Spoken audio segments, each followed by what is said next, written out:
Allah memelihara manusia. Manusia tinggal di berbagai tempat. Ada yang tinggal di dekat pantai, ada yang tinggal di tanah yang rata,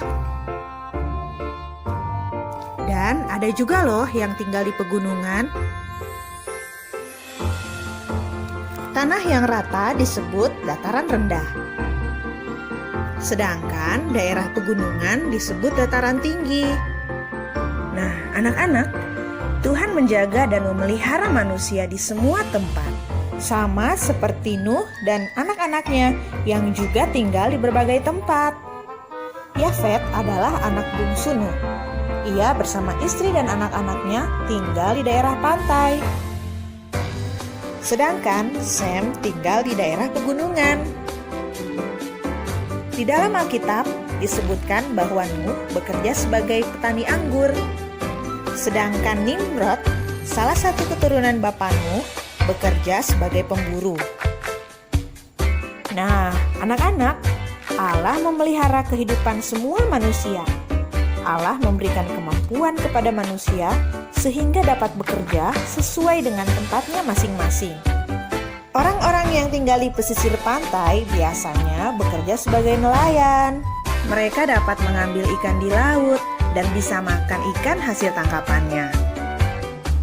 Orang-orang yang tinggal di dataran tinggi biasanya bekerja sebagai petani. Mereka dapat menanam berbagai macam sayuran dan dapat makan dari hasil pertaniannya. Sedangkan orang-orang di dataran rendah biasanya bekerja di kantor, rumah sakit besar, pusat perbelanjaan yang mewah, dan lain sebagainya. Nah, anak-anak, tidak ada daerah yang lebih hebat dari yang lainnya. Orang yang tinggal di dataran rendah membutuhkan petani dan nelayan. Mereka membutuhkan ikan, sayur, dan buah-buahan yang dihasilkan oleh nelayan dan petani.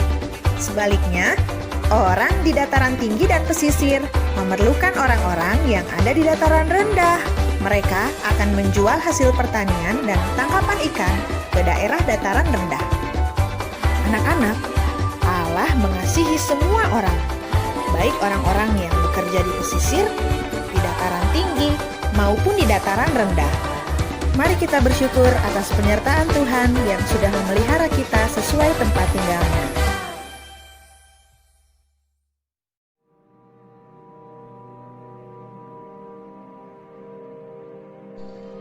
Pablo, kemarin kamu lihat berita di televisi tidak? Berita apa itu, Vio? Itu pandemik yang terjadi saat ini. Yang terpapar semakin banyak, begitu juga yang meninggal, bertambah terus. Tapi puji Tuhan, angka kesembuhan masih lebih besar. Oh iya, saya sempat juga melihatnya di televisi kemarin. Menurutmu ngeri nggak sih? Yang penting, serahkan diri pada Tuhan. Tetaplah hidup sehat. Lebih sering cuci tangan, hindari keramaian, dan yang terutama, ikuti anjuran pemerintah. Semoga semua yang buruk cepat berlalu ya.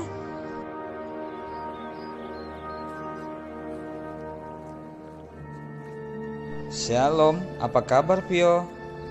Puji Tuhan, saya sehat. Kamu apa kabar? Puji Tuhan, saya juga baik-baik saja. Oh iya, masih ingat kan cerita kita kemarin di kelas? Berita tentang pandemi kemarin. Iya. Ingat tidak yang tertulis dalam Alkitab? Dulunya Allah menciptakan dunia dengan sangat baik. Tapi yang terjadi sekarang, dunia sudah semakin rusak. Ya, benar. Mungkin saja pandemik yang terjadi sekarang juga disebabkan oleh ulah manusia. Melihat yang terjadi sekarang, apakah Allah masih memelihara kita ciptaannya? Manusia semakin kesusahan, apalagi sekarang ada virus baru yang muncul. Oh iya, besok kan kita belajar agama. Kita tanya aja sama Pak Guru. Pak Guru, saya mau bertanya. Kan dunia sekarang udah semakin rusak. Kemudian banyak sekarang masalah yang terjadi, seperti pandemi. Apakah Allah masih memelihara kita, ciptaannya? Bagus, perhatikan baik-baik ya. Bapak akan jelaskan pertanyaanmu. Sebagai contoh, ketika kita memelihara seekor binatang yang benar-benar kita sukai, dan juga beberapa pohon tumbuhan yang kita sukai, pasti kita akan berusaha untuk menjaga agar apa yang kita pelihara itu tetap hidup dan sehat. Lalu bagaimana cara kita menghadapi apabila salah satu di antaranya mengalami mati? Tentu kita akan merasa bahwa kita sangat kehilangan. Kalau kita baca dalam Perjanjian Lama, Allah juga selalu memelihara bangsa Israel. Sebagai salah satu contoh, ketika mereka keluar dari Mesir, dari pembuangan, Allah selalu melindungi, menyertai, memberkati bangsa Israel. Ketika di malam hari, Allah memberikan tiang api untuk menerangi perjalanan mereka. Dan ketika siang hari, Allah juga memberikan tiang awan agar mereka berjalan di tempat yang teduh, dan juga memberi makanan bagi mereka di sepanjang perjalanan. Ya, saya pernah baca itu. Di dalam Perjanjian Baru, kita jelas melihat Allah mendatangkan putra tunggalnya Yesus untuk menyelamatkan manusia dari segala dosa dan kesusahan-kesusahan yang manusia alami di dalam dunia. Walaupun dunia mengalami bencana yang begitu besar, tapi Allah, pemeliharaannya tidak pernah berhenti. Allah selalu menjaga dan memelihara manusia. Pemeliharaan Allah itu terus berlangsung.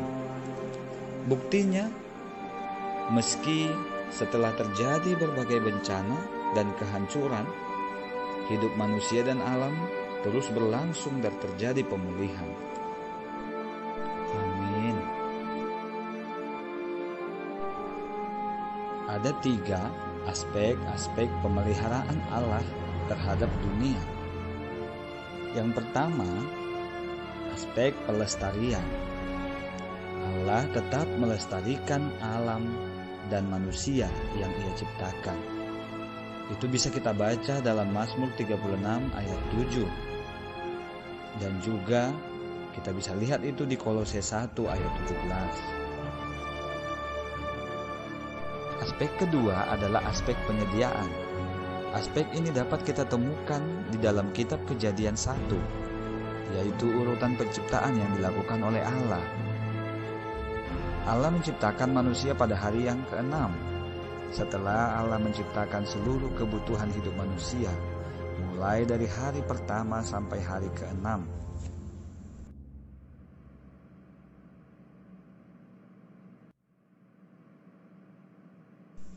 Aspek ketiga, aspek pemerintahan. Di samping pelestarian dan penyediaan kebutuhan ciptaannya, Dia juga memerintah dunia ini. Oleh karena Allah berdaulat, peristiwa-peristiwa dalam sejarah terjadi menurut kehendaknya dan dalam pengawasannya. Jadi cukup jelas ya, bahwa Allah tidak pernah berhenti memelihara alam dan manusia ciptaannya. Demikian pelajaran kita. Shalom.